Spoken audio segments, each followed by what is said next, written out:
Twisted Christian. Today I'm going to be showing you guys a video about the day that we left the gold standard. Now, if you guys really like the videos that I'm posting, please go to the Patreon and support. There are some benefits to supporting me on the Patreon, but all the links are down below in the description, and they will also pop up on the screen. Now, back in 1971, Nixon made a speech to the American people about the gold standard and about our economy.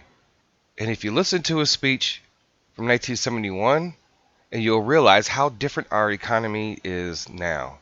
You will see how much we're in debt now, and how the system has not benefited the American people, especially in the long term. Now, I wanted to show you this video because the economy is changing, and we are going back to a gold-backed dollar. When the United States left the gold-backed dollar, other countries began to follow suit soon after that, creating what we have the economy is today. It has created the debt, it has created wars, it has created many different things over the past 50 years. In my next video, I'm going to show you what this administration is doing to get back to the gold-backed standard, and they actually are already doing it. They're actually in some of the deals, some of the trade deals that have taken place. We as investors, we that are looking at our currencies, we are looking at our investment, and this is what it's getting ready to change too, and that we're all going to benefit from this. Because you know why? Because we are watching, we are waiting, we've been invested, and this is the moment that we all have been waiting for, and it's coming. It's unfolding before our eyes. I want you guys to listen to this video when Nixon made this presentation in 1971 and how we left the gold-backed standard, and compare it to how our economy is doing today, and how our debt and how things have been set up throughout the entire world through the central banking system over the last 50 years. And you will see that it is time to go back to the gold standard. But guys, have a listen. I thank you for your support. And with that, Twisted Christian out.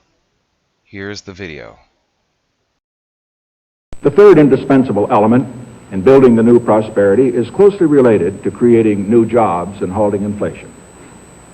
We must protect the position of the American dollar as a pillar of monetary stability around the world. In the past 7 years, there's been an average of one international monetary crisis every year. Now, who gains from these crises? Not the working man, not the investor, not the real producers of wealth. The gainers are the international money speculators. Because they thrive on crises, they help to create them. In recent weeks, the speculators have been waging an all-out war on the American dollar. The strength of a nation's currency is based on the strength of that nation's economy. And the American economy is by far the strongest in the world. Accordingly, I have directed the Secretary of the Treasury to take the action necessary to defend the dollar against the speculators.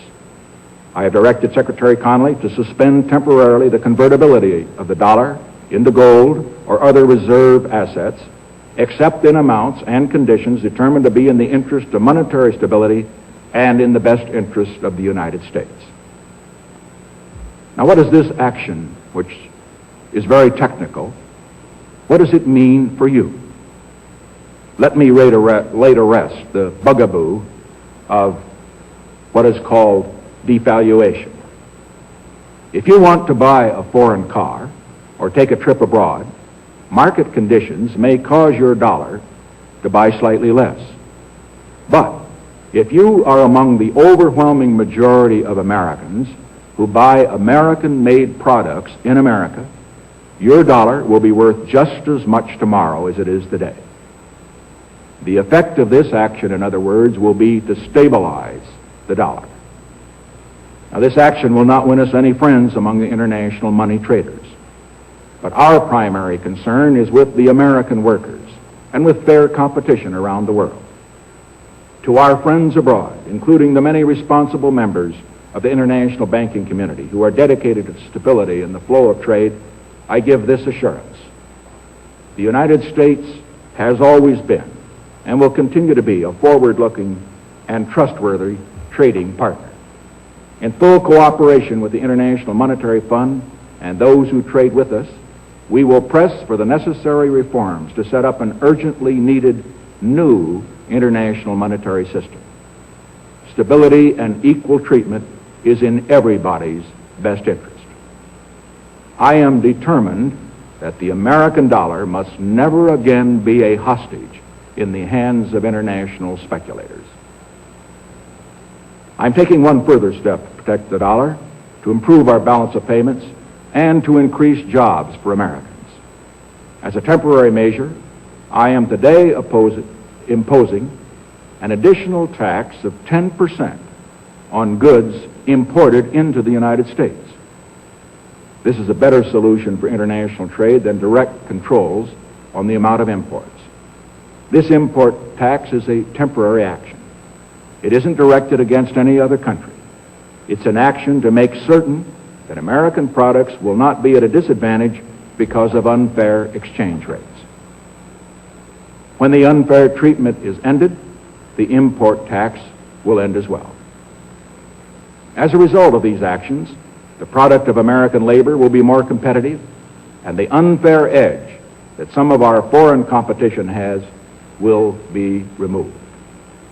This is a major reason why our trade balance has eroded over the past 15 years.